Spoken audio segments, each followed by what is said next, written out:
Coucou tout le monde, j'espère que vous allez bien. Vous allez vous demander mais qui est cette personne? Mais en fait, ça fait super longtemps qu'on l'a pas vue sur YouTube. Elle me dit vaguement quelque chose mais je sais pas qui c'est. Eh bien oui, voilà, je suis de retour. En tout cas pour cette vidéo, ça m'avait vraiment manqué de pouvoir vous parler depuis un très long moment. Plusieurs mois maintenant. Il s'est passé plein de choses dans ma vie, peut-être qu'un jour j'en vous en parlerai. Pour l'instant j'en suis pas tout à fait prête encore, mais bon bref, passons. J'ai essayé de me remotiver pour faire de nouvelles vidéos parce que comme je vous l'ai dit, ça me manquait énormément de pouvoir échanger avec vous. J'ai continué à lire pas mal et j'ai lu de très bonnes choses également. Et voilà, je voulais vous faire partager ces très bonnes lectures. J'ai également tourné une vidéo que je n'ai jamais mise en ligne. Je pense que je la mettrai en ligne par la suite pour le coup. Comme ça, ce sera un peu une vidéo bonus pour que vous puissiez en profiter. C'était une vidéo unboxing de ma toute première Fairy Loot du mois de février puisque je me l'étais offert pour mon anniversaire début mars. Donc le temps qu'elle arrive, elle est arrivée fin février pour le début mars. Bref, passons. Et ouais, je pense que je vous la mettrai en ligne. Mais tout d'abord, aujourd'hui, je vais vous parler du coup de tous ces bouquins que j'ai lus dernièrement et que j'ai vraiment adoré. Parce que voilà, ça faisait un moment que j'avais des recommandations à vous faire, donc c'est parti! Si vous me suivez sur les réseaux sociaux, donc Instagram, Facebook et un peu Twitter, mais surtout Instagram, vous aurez peut-être compris que je bosse actuellement dans une librairie parisienne. Et l'avantage de bosser en librairie, c'est qu'effectivement on est constamment entouré de bouquins, surtout que je bosse dans le secteur jeunesse et forcément ça me permet de pouvoir mettre la main sur des bouquins qui me tentent énormément et de pouvoir les lire et ensuite de choisir éventuellement si je les achète ou non. Et le bouquin qui me faisait beaucoup envie et que je me suis décidée à lire, c'était donc L'éblouissante lumière des 2 étoiles rouges de David Morosinato aux éditions L'École des loisirs. C'est un auteur italien et c'est son 2e roman qui est publié en France, qui vient de sortir en avril 2019 je crois il me semble. Et c'est un roman historique. Forcément, vous savez que voilà, Myriam et les romans historiques, c'est une grande histoire d'amour. J'avoue, flashé sur cette couverture que j'ai trouvée vraiment très atypique. L'objet livre en lui-même était vraiment magnifique. Et quand j'ai ouvert le livre, ça a été encore pire puisque, je ne sais pas si vous pourrez le voir, mais il y a énormément de documents à l'intérieur. Et il y a également des annotations dans les marges. Et en fait je vais vous en parler tout de suite, vous allez comprendre le pourquoi du comment. On suit 2 jumeaux, Victor et Nadia, durant la Seconde Guerre mondiale en Russie. Les nazis arrivent à la frontière russe et donc vont commencer à déclarer la guerre à la Russie et à envahir la Russie. Et comme Victor et Nadia habitent à Saint-Pétersbourg, ou en tout cas l'ancienne Leningrad, c'est une ville qui est vraiment quasiment à la frontière en fait, très proche en tout cas de cette zone de conflit. Tous les enfants de cette ville sont transportés par train à l'intérieur du pays, à l'intérieur des terres, pour justement échapper au conflit. Victor et Nadia font pas exception à la règle, leurs parents les amènent à la gare. Le seul problème c'est qu'ils vont être séparés, ils vont être mis dans 2 trains différents et du coup ils vont se retrouver à 2 endroits différents de la Russie et ils vont avoir de cesse que de vouloir se retrouver. Les 2 jumeaux tiennent chacun des carnets, des journaux intimes et c'est ces carnets en fait qu'on va être en train de lire tout au long du livre. Truc encore plus intéressant, c'est que vous commencez le roman avec des dossiers secrets, en fait, des dossiers d'investigation du ministère des Affaires intérieures russe, dont l'officier en charge dit qu'il mène une enquête pour déterminer si Victor et Nadia sont coupables. De quoi, on ne sait pas, mais du coup, il vous fait savoir qu'il est en train lui-même de lire justement les carnets de Victor et Nadia qu'il a recueillis. Et en fait, vous lisez les carnets au fur et à mesure que cet officier est en train de les lire et de les annoter dans les marges, d'où le fait que vous avez des petites annotations en fait, comme ici, ou sur les côtés des différentes pages. C'est donc un vrai livre document à la façon un peu de Illuminae, qui est vraiment un livre atypique où vous avez énormément de documents et que vous comprenez l'histoire à travers ces documents. Voilà, c'est un beau livre.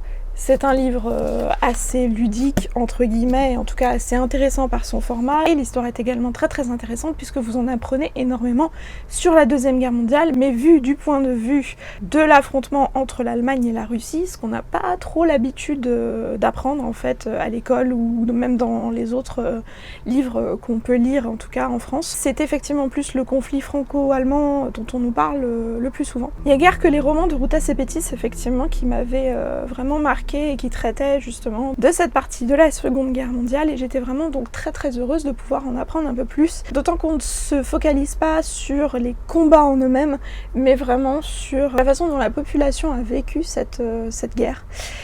Et en fait, voilà, on s'aperçoit que c'était vraiment extrêmement difficile. Il y a des moments très très très poignants, des moments de profonde angoisse, parce qu'on a très peur pour nos personnages, et voilà. J'ai qu'un seul conseil, c'est lisez-le. Moi j'ai mis un énorme coup de cœur sur ce livre à la librairie et je le vends le plus possible, je le pousse au maximum parce que j'aimerais que tout le monde puisse découvrir ce petit bijou. Donc si vous avez l'occasion, vraiment, vraiment, foncez.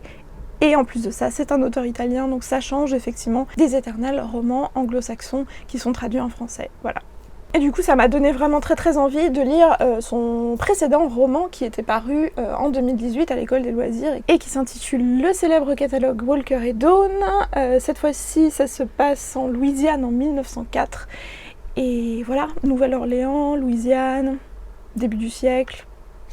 C'est aussi un thème que j'adore tout particulièrement.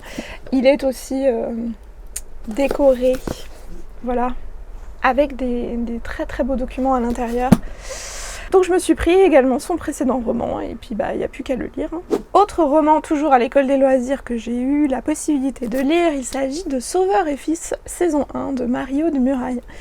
Alors pour l'anecdote, j'ai toujours été intriguée par cette série de romans à cause du cochon d'Inde sur la couverture. Franchement. Avouez, vous aussi quand même vous vous posez la question, mais pourquoi y a-t-il un cochon d'Inde sur ces couvertures? Vous finirez par l'apprendre en lisant ce livre. Et pour l'anecdote, ils se sont trompés puisqu'ils ont mis un cochon d'Inde sur la couverture alors qu'en fait dans l'histoire il s'agit d'un hamster. Voilà. C'est le premier tome d'une série qui m'a vraiment beaucoup marqué effectivement, parce que le sujet est assez difficile et vous verrez très vite que c'est un peu un thème récurrent dans mes lectures en ce moment. Je pense qu'il va vraiment falloir que je lise quelque chose d'un petit peu plus light, sinon je vais sombrer dans une dépression profonde. C'est l'histoire de Sauveur Saint-Yves, qui est un psychologue clinicien d'origine martiniquaise et qui vit avec son fils Lazare, qui a à peu près 7 ans, dans la ville d'Orléans, et qui donc a son cabinet collé à sa maison en fait, et qui reçoit effectivement des patients qui souffrent de plein d'affections psychiques et psychologiques différentes, qui sont dans un profond mal-être, chacun pour des raisons bien particulières. Donc effectivement, vous allez entendre parler de familles recomposées, vous allez entendre parler d'adolescents qui sont pas bien dans leur peau, qui se questionnent sur leur identité, d'homosexualité, de rejet, d'homophobie aussi, mais également de racisme puisque Sauveur Saint-Yves est noir et son fils est métis puisque sa maman était blanche. Et effectivement, du point de vue de l'enfant qui va à l'école, il comprend pas bien de son côté pourquoi est-ce que certains adultes et parfois certains enfants qui reproduisent en fait la façon de penser de leurs propres parents ont des réactions de rejet et ont des réactions de racisme, hein, tout simplement, vu du point de vue d'un enfant qui ne sait pas ce que c'est que le racisme. Et effectivement, c'était vraiment très très beau, très très poignant. Drôle parfois parce qu'il y a effectivement des situations assez marrantes et assez cocasses, mais vraiment très très beau et clairement je lirai la suite parce que je me suis profondément attachée à ces deux personnages. Et voilà, et j'ai vraiment très très envie de savoir ce qui leur arrive ensuite. La saison 5, donc le tome 5, sortira à la rentrée d'ailleurs en grand format à l'école des loisirs si ça vous intéresse et si vous avez déjà lu les tomes précédents. Voilà.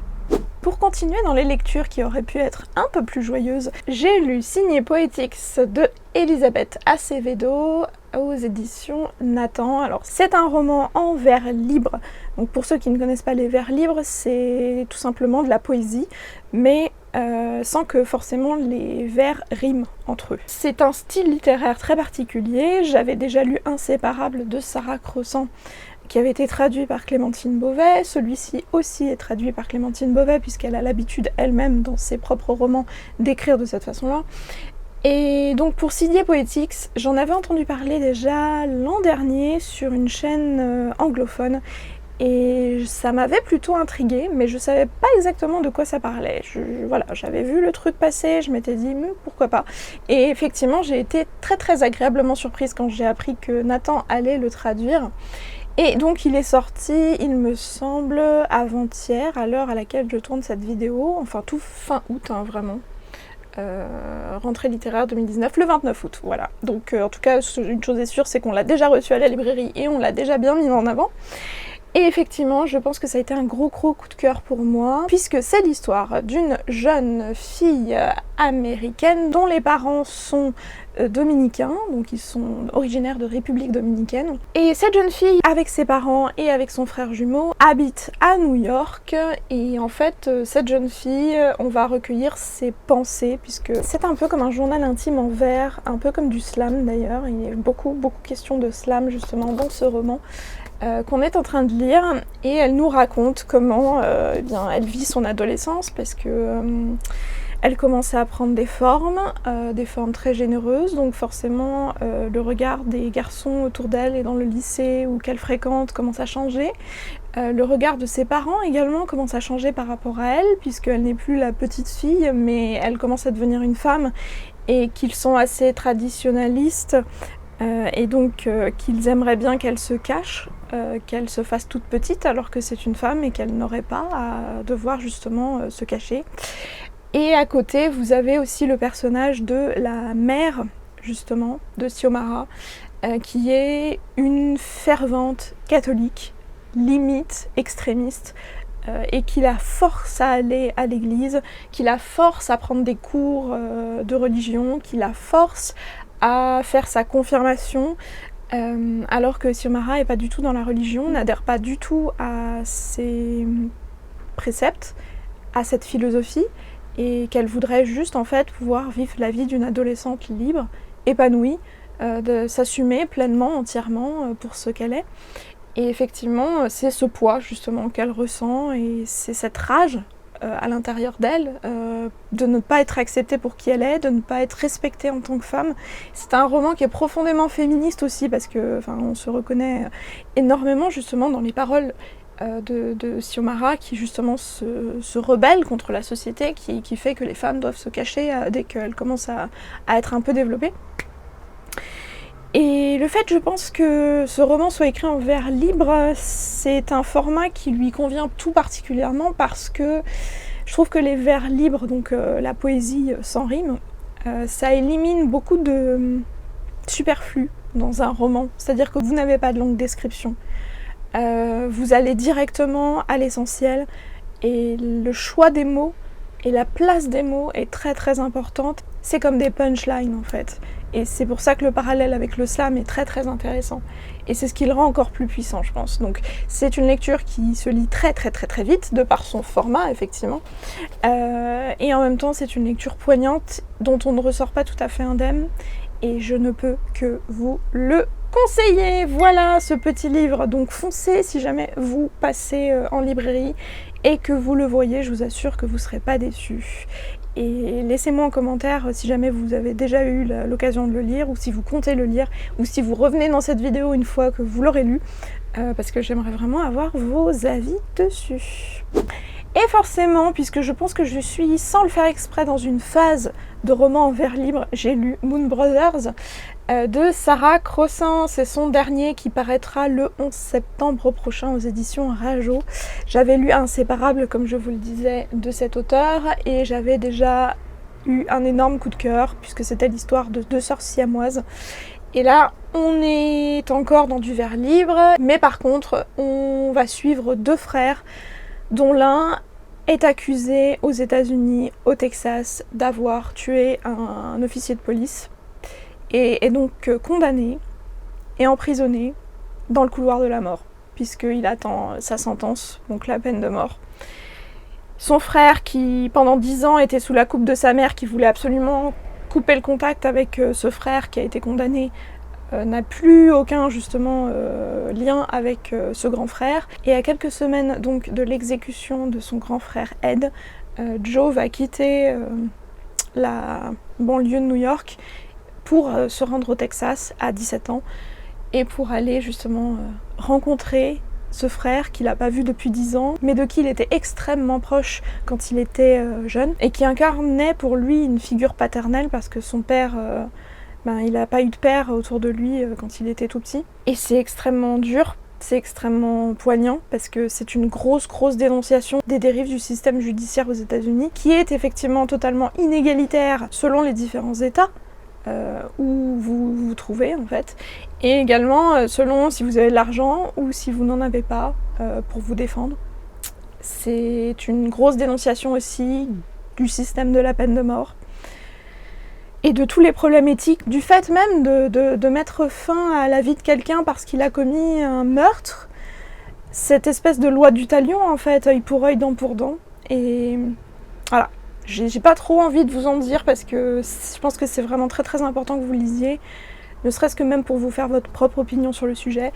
Une fois de plus, c'est aussi un roman en vers libre, donc comme vous pouvez le voir, ça se lit extrêmement vite. Et le format, comme je vous le disais précédemment justement pour signer Poetics, c'est une attention aux mots très importante, c'est des punchlines permanentes, et comme vous pouvez peut-être le voir, j'ai pris pas mal de petites notes, j'ai mis plein de petits post-it parce qu'il y a des passages quoi, qui vous font profondément réfléchir et qui vous marquent. Donc voilà, 11 septembre, foncez là-dessus, franchement, vous m'en direz des nouvelles. Dites-moi aussi en commentaire, une fois que vous aurez lu ce livre, revenez, dites-moi en commentaire ce que vous en avez pensé parce que voilà, ça m'intéresse. Bon bah voilà, c'était déjà pas mal comme recommandation. Je remarque que les livres que je vous ai présentés, c'était quasiment que des sujets assez durs. Donc bon, ça fait une rentrée littéraire très sérieuse quand même. Pour essayer d'alléger un peu le sujet, je vais vous montrer très rapidement, mais pour le coup je vais pas rentrer dans les résumés, les livres que j'aimerais pouvoir lire très prochainement, notamment Swimming Pool de Sarah Crossan, parce que justement je n'ai pas lu celui-là, c'est son deuxième qu'elle a écrit juste avant Moon Brothers et juste après Inséparables. Je crois qu'il était un petit peu moins bien noté apparemment, d'une façon générale. Enfin voilà, je pense qu'il sera peut-être un peu moins poignant que les deux autres. Il est plus court aussi, donc on verra bien. J'ai également Alive de Scott Sickler, le premier tome aux éditions Lumen. C'est un livre qui me tentait énormément depuis très longtemps et du coup que j'ai pu emprunter pour pouvoir le lire, donc j'ai vraiment très hâte également de me plonger dans ce roman. J'ai également reçu de la part de Pocket Jeunesse un livre qui sort le 5 septembre et qui s'intitule Sans foi ni loi de Marion Brunet. Ça se passe dans le Far West américain, voilà, c'est un roman un peu western. Je sais pas, ça me fait penser à Westworld, la série télé, si jamais vous connaissez. Et je pense que ce sera très vite lu parce qu'il fait à peine un peu plus de 200 pages. Et également de la part de Pocket Jeunesse, PS Tu me manques de Jen Petro-Roy, qui est un roman épistolaire entre deux sœurs. L'une d'elles est envoyée en pension parce qu'elle tombe enceinte, et donc la petite sœur va écrire chaque jour à sa sœur pour essayer de garder le contact, mais elle a l'impression que sa sœur n'est plus la même, donc voilà, ça a l'air assez intéressant, je n'en sais pas plus. Et pareil, il fait même pas 300 pages, donc ce sera vite lu. Et pour conclure, forcément, Gardien des Cités Perdues, parce que c'est une saga qui se vend comme des petits pains à la librairie, et je me dis que forcément je suis en train de louper un truc, donc il faut absolument que je le lise, sachant qu'en plus de ça, j'ai les 3 premiers tomes en VO dédicacés dans ma bibliothèque. Logique, mais bon, la VO hardback, c'est pas très pratique pour le métro et tout ça, donc voilà, je me le suis trouvé en version poche. Il est un peu abîmé, il y a un peu d'occasion, mais bon, c'est pas grave, donc ce sera plus pratique pour le métro. Et sinon, en ce moment, je suis en train d'écouter en livre audio le premier tome du Sorceleur. Ne me demandez pas de donner le nom de l'auteur parce qu'il est polonais. Le Sorceleur, donc, qui est publié chez Brajlon et que j'écoute sur Audible en version livre audio. Vous savez que j'adore tout ce qui est fantasy, l'Assassin Royal, j'ai eu un énorme coup de cœur pour cette saga. Et comme Le Sorceleur a été adapté donc en jeu vidéo The Witcher pour ceux qui connaissent, et qu'on a également appris il n'y a pas très longtemps que ça allait débarquer en série sur Netflix à la fin de l'année, et bien je me suis dit c'est l'occasion ou jamais, Myriam, mets-toi au Sorceleur. Il vient juste de sortir tout récemment à la fin du mois d'août sur Audible en livre audio. Franchement, je trouve que la qualité du livre audio est génialissime. C'est vraiment... ça vous plonge dedans, c'est vraiment bien lu. En plus ça, il y a des espèces de bruitages, d'effets musicaux, etc. On se croirait vraiment dans une espèce de série télé façon Game of Thrones. Donc essayez d'écouter l'extrait gratuit sur l'application, ça ne vous engage à rien, c'est pas la peine de le télécharger. Et puis effectivement, si ça vous intéresse, eh ben, faites-vous plaisir puisque le premier livre audio est gratuit sur Audible, donc voilà.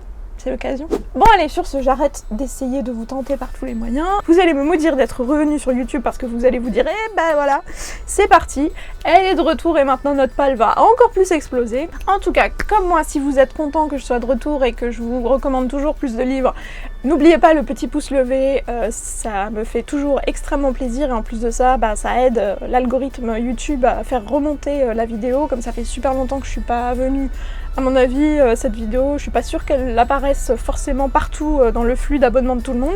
Donc petit pouce levé, dites-moi en commentaire s'il y a des livres que vous avez lus, que vous avez aimés, qui vous intéressent parmi ce que je vous ai présenté. Et voilà, comme d'habitude, je vous fais de très gros bisous. Je vous souhaite de très bonnes lectures et je vous dis à très bientôt. Je pense que je vais vraiment essayer d'en tourner plusieurs là pour que vous ayez... voilà, je suis dans le mood, pump it up. Allez, c'est parti. Donc à très bientôt pour une prochaine vidéo.